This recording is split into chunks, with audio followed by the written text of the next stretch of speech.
বন্ধুরা, শুধু তোমারই জন্য সিরিয়ালের আজকের রিভিউ। রাহুল লাক্স আর মিমোকে নিয়ে রাহির বাড়ির সামনে দাঁড়িয়ে আছে রাহির সাথে কিছু কথা বলবে বলে। কিন্তু রাহি কোনো কথা না শুনেই তার বাবার সাথে কাজের সূত্রে বেরিয়ে পড়ে আর লাক্সকে ফোন করে বলে তোমার দাদা ভাইকে এরকম কিছু না করতে। লাক্স আর মিমোকে রাহুল বাড়ি চলে যেতে বলে। এদিকে রাহুল রাহির বাড়ির সামনে দাঁড়িয়েই অপেক্ষা করছে। রাহি অফিস থেকে ফিরে দেখে যে রাহুল সেখানেই দাঁড়িয়ে আছে। রাহি রাহুলের কোনো কথা না শুনে ভিতরে চলে যায়। এদিকে রাহির মা অনিকে বলছে যে এটা তোমার শ্বশুর বাড়ি, মুখটা সবসময় গোমরা করে না রাখতে। রাহি সবাইকে বলে যে সে এই বাড়ি ছেড়ে কলেজের কাছাকাছি কোথাও থাকতে চায়, না হলে সমাজে রায়চৌধুরী বাড়ির একটা বদনাম হয়ে যাবে। রাহি এদিকে জানালা দিয়ে দেখছে যে রাহুল তার জন্য এখনো দাঁড়িয়ে আছে।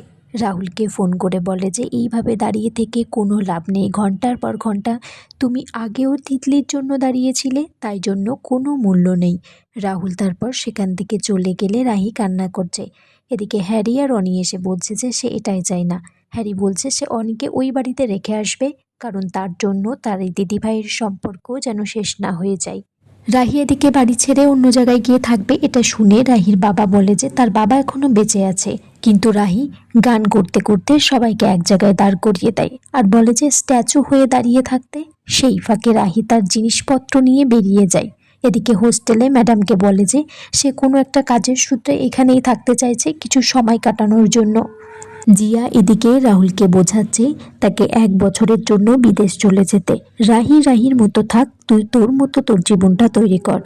রাহুল এদিকে ভাবছে রাহি তাকে বলেছিল ফোন করে যে দুই বাড়ির মধ্যে যা হয়েছে তাদের মধ্যে এই সম্পর্ক আর ঠিক হবার না। কিন্তু জিয়া রাহুলকে বলে যে রাহির সাথে ডিভোর্স করিয়ে নিতে। এই কথাটা শুনে রাহুল খুব রেগে যায়, বলে যে সাময়িকভাবে রাহির সাথে কোনো সমস্যা হয়েছে তাই বলে ডিভোর্সের কথা বলবি। তখন লাক্স আর মেমো আসে। মেমো এদিকে জিয়াকে কিছু বকছে। রাহুল বলছে সে রাহির বাড়িতে যাবে, রাহির কাছে সোজাসুজি জিজ্ঞাসা করবে। সে যদি বলে যে রাহুলের সাথে থাকতে না চাই চোখে চোখ রেখে, তাহলে রাহিকে সে মুক্তি দিয়ে দেবে।